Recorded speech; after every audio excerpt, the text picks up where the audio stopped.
I'll be showing you how to install the HPE 96 watt smart storage battery. So this is the battery right here, connectors right here. So the first thing to do is just to take the fans on the way. Once the fan is taken, the battery will go through this hook right here and here. So I'll take this one also out. And there, as you can see, I have the battery, and right here you see the hook right here. That little hook right here goes on this into this hole down here, this hole right here. So all I have to do is just to move this cable away a little bit. Just sit this should properly seated, and then just secure.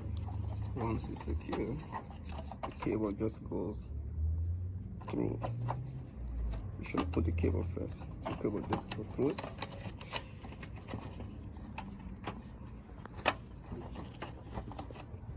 Cable through it, and then just go to the connector right here. Pretty easy. Alright, it's properly set up. Put this one back in.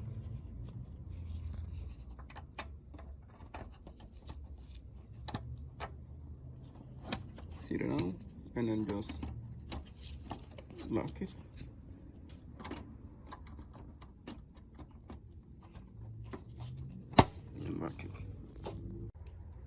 Alright, so once the small battery is set up right here, this will help secure it, and the connector goes through here, goes underneath this one that can be lifted, and then goes here, and then this is how it does. Pretty easy. Thank you.